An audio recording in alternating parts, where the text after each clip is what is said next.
You know, I learned a while back, long while back, reading religious mythology mostly, that there is a difference between thinking and paying attention, and of the two, paying attention is much more important. It's not the same thing as thinking. Like, when you pay attention, you're looking for what you don't know. Like, you kind of detach yourself and you watch and you listen and you see if things are the way you think they are, and you hope they are, because life is easier if things are the way you think they are. But if you find out that they're not and you're paying attention, then you can weave and you can bob and you can adapt and you can learn. And so you have to learn to pay attention.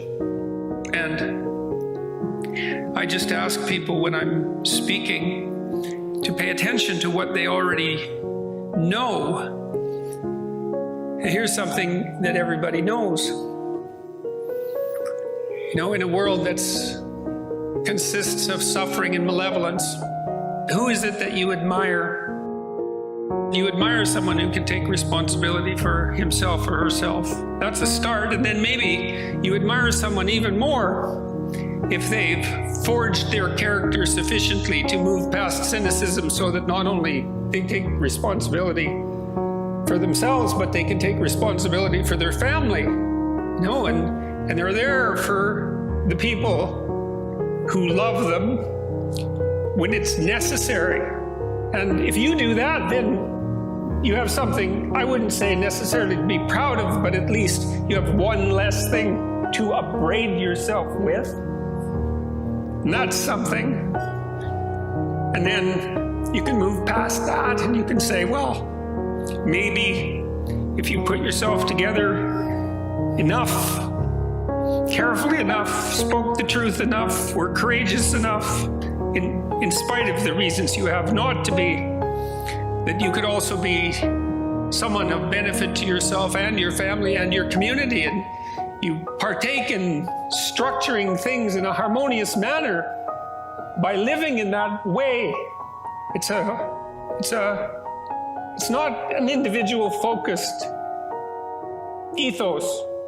It's an ethos of harmony among levels.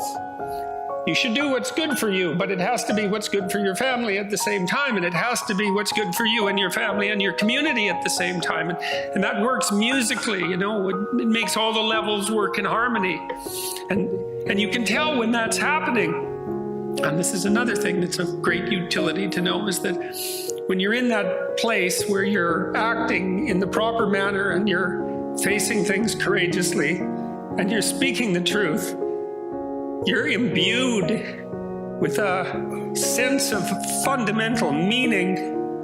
And that meaning is the antidote to the catastrophe of life. And it's the antidote psychologically, because you have to have that meaning, because otherwise your life is too dark and too dreadful and it will corrupt you. So it's the antidote psychologically, but it's also the antidote practically, because we're not nothing, us human beings.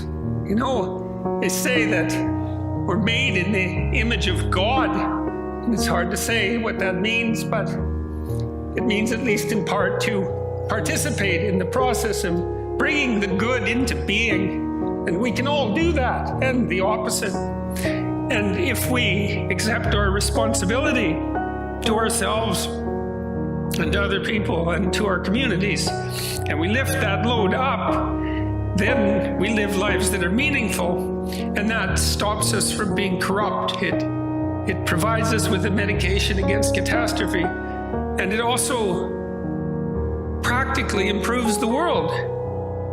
That's the other thing. It's not just psychological. You can make things worse. Everyone knows that, and no doubt you have in many ways. But you can make things better, and they actually get better. And there's a reason for hope.